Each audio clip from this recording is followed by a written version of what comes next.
Hi, it's Alaska Granny. You're probably perfectly aware that the price of beef is skyrocketing.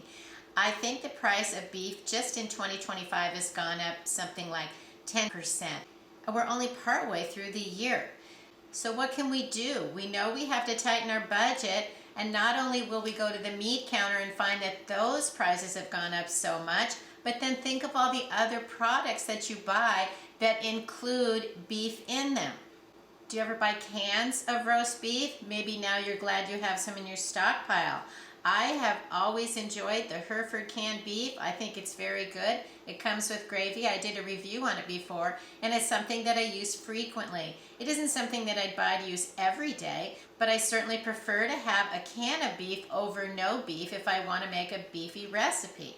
Maybe you're lucky enough to have some Keystone ground beef in your Prepper Pantry. I know some people can find their beef in their grocery stores. I have never seen it in the grocery store, but I have been able to order it from Amazon. And if you want to have canned ground beef, this is a fantastic option. It's nice if you have ground beef that maybe you prepared, put in the freezer even. But then if your power goes out, what are you going to do about that? So that's one of the reasons that I like to have canned meat, because I can't rely on the freezer. I've lost a lot of meat several times because of either the freezer went out or the power was out for so long. Another canned beef to think about is corned beef, maybe even corned beef hash. It gives you options with beefy flavor. Corned beef is fully prepared beef that has extra different flavorings and seasonings in it. Corned beef hash, I think, is the difference is that it includes things like potatoes in it. So that would be like a filler, like say you would add breadcrumbs or oatmeal into a meatloaf with your ground beef. I think that's the difference between corned beef and corned beef hash, is that it includes some other ingredients that stretch out that meat. Maybe you like beef stew. Do you have some of that in your food stockpile? If not, it might be something that you want to think about adding, because it includes the flavors of meat, it has the beef in it, and then it has some beef flavored gravies and vegetables, and it can be an easy meal to just open and eat it. I always figure every single can of food I have is an extra meal for future me. A can of beef stew could be a meal that you want to have. And if you can't purchase the beef to make your own stew, you still have a meal that you can make quickly and can be filling and sometimes pretty delicious too. Do you like beef jerky, beef sticks? The price of those is obviously going to go up as well. These are great open and eat foods that don't require any preparation, so there's something that I recommend that you have the no cooking required foods so that you still can have a meal even if you're just in a hurry, you don't have any power, you need a snack, something to put into your bag, your gym bag, your go to work bag, you're just going out for the day. Then you have a convenient snack which is full of protein and can help see you through so that you don't end up, say, stopping at a fast food drive-through. In fact, when my grandchildren were here visiting recently, I took them to McDonald's for a Happy Meal, and a Happy Meal was $6.50, which I'm old enough, I remember when they were $1.99. So that was shocking to me how much something like that has increased in price, and you're getting very little meat in there. And no beef if you're ordering chicken nuggets, but it's still a very expensive price, in my opinion. What about different cans of chili? Chili can include beef. Sometimes there's chicken chili, and some of them are extra beefy or without beans. And so you can look over the different brands and recipes of chili, and you might have some of those already in your Prepper Pantry, your food storage stockpile, and you may want to pick up a few more as prices continue to go up on the cost of beef. Things like stew and chili are meal stretchers also. Even if you only have one can, you can turn it into a bigger, better meal. Your beef stew or chili could be served over a baked potato. You could add more vegetables into your beef stew. You could serve the stew over mashed potatoes. What about chili? You could put that over mashed potatoes also, or how about over some rice, or wrap it up in a tortilla to make a burrito, or serve it over mac and cheese. There's lots of ways that you can take a simple can of food that has some beef in it, and then you can stretch that meal so that you can continue to have the beef that you want. Do you like the canned pasta mixes? I like the mini raviolis. They have beef in them, so you have to consider that. There's also beefaroni, spaghetti and meatballs. There's all different kinds of open and eat, heat them up a little bit, of ready-to-go meals that are already fully prepared. You just need to heat them up. But if you couldn't heat them up, you could still eat them in an emergency. I like to take a can of mini raviolis and stir it in with a can of vegetable soup, and I think it makes it a bigger, better meal, changes the flavor, and it's quite tasty. What about tamales? Is that something you like? This one is beef tamales and chili sauce, and these are beef tamales, and so these are a nice way to have extra beef in your food stockpile. One recipe that I like to do is open a can of tamales, and then you have to unwrap them. They come wrapped in paper. You unwrap them. I put them into a glass baking dish, a loaf size, top it with a can of chili, sprinkle on some cheese and onions if you like, and bake it in the oven until it's all bubbly and heated through, and I call that a chili tamale pie or casserole. And that's very good, and it comes right out of your Prepper Pantry with the beef that you want, with foods that you can have in your pantry that can last for a long time. Let's think about chunky soups that have beef in them. This one is sirloin burger with country vegetables. You could have it as a soup, you could serve it over mashed potatoes, you could stir in extra vegetables, and you can continue to make it bigger and better. Here's beef with country vegetables. Maybe you want to stir in a can of potatoes, serve it over a baked potato or mashed potatoes. I think those kind of meals are better served over potatoes than, say, pasta or rice, but you can do you. Here's steak and potato. Maybe you want to add in some vegetables into this one, a can of green beans or mixed veg, the kind of vegetables that you enjoy, carrots or whatever.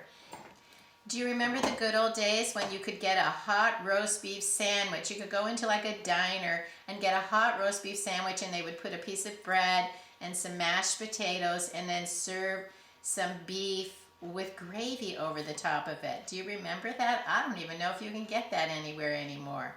But you could concoct something like that with a can of beefy soup. If you can't get the beef you want, maybe you can find beef in the other ingredients, such as a can of gravy or a can of beef broth or some bouillon cubes. You can find those beef flavored additions that you can add into your recipes and have those in your stockpile so that you can make a variety of meals with the flavor variety that you're looking for. I think they even have some of the things like Top Ramen have beef flavor, but that's not something I normally buy. And I'm not sure about, say, the Knorr or pasta or rice sides or, say, passeroni, if they come in beef flavors. Something else to look for are foods like the Bear Creek soup mixes. They're dried mixes. You buy the package and you add 8 cups of water, you simmer it, and you get a nice big pot of soup. You could add another can of meat into it. You could add more vegetables into it. But they have the beef that you're looking for already included. So there's a vegetable beef and a minestrone, and these both have beef in them. So it's something to consider for your longer term food that's dry and can last in your pantry. And then you're not just storing up cans of food.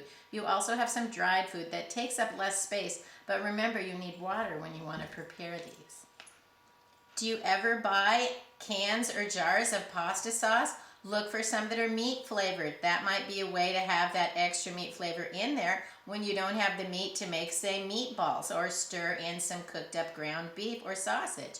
You can have some of the meat flavor already in your pasta sauce to serve over your noodles. You can also look for some of the longest lasting foods. I like to buy foods from August Farms. I can find them in the Walmart here in Alaska, or you can order them at Walmart online or from Amazon. So I bought creamy stroganoff. This can is called a super can because it has 3 pouches of a stroganoff dinner inside the can. So you would open the can, and then you could use one of the pouches depending on how many people you're serving for dinner. You could serve 1, 2, or 3. Then you can put the lid back on it, and the others are still sealed up in their airtight Mylar bags so that they can still continue to last for quite a long time. But the problem is, I was thinking to myself, beef stroganoff, because that's what I grew up on, that's what I made for my family. But when I got this home, I was pretty excited. I actually bought 2 cans of it, and then I was reading on the back, and it isn't actually beef in here. It's a vegetarian beef base. So that was a little disappointing, but I still could have the flavors of beef, and in a hardship situation, that might be all we need. Something that's warm, hot, creamy, has lots of noodles, could certainly fill up those comfort meals, those things that we enjoy eating that maybe we can't have, the things we really want. We can still have something put aside so that if we don't have any money, we can't go to the store, there's job losses, or there could be emergencies when the stores aren't open. Then you can still go into your pantry and pull out some food and prepare a meal for your family. While it's concerning that the price of beef is shooting up, the realization is that's probably going to continue for quite a long time. While the prices are at an all-time high, beef production is at an all-time low. Not only are there fewer cattle being raised, and you know it takes a long time to grow a cow before you can eat it. It's not like growing a radish. It takes several years to actually fatten up a beef cattle so that you could eat it. And another reason the herds are being drawn down in size is because the cost of feed has become astronomical. With droughts affecting many areas, farmers can't turn their cattle out into the pasture anymore because the pastures have all dried up. So we are going to continue to see not only rising prices, but the lowest herds since at least the 1970s. And I remember in the 1970s, because I lived in a ranching area, herds were being sold off. New cattle were not being produced. Farmers were going bankrupt because they couldn't get a high enough price for their beef, and they couldn't afford to carry them.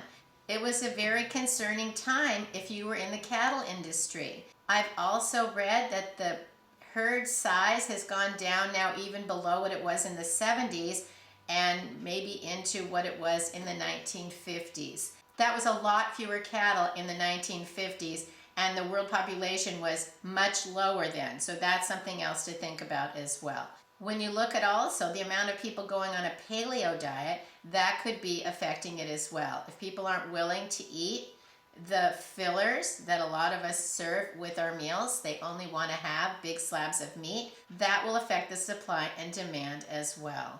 So if beef is something that you want, you either need to figure out a way to afford it, a way to stretch it, or a way to have just the flavors of it so that you can continue to feel that satiated, satisfied with the foods that you enjoy. Let us know, what are you doing to cope with the rising prices of beef? It's concerning. I hope you'll like my video, share it, please subscribe to the Alaska Granny channel.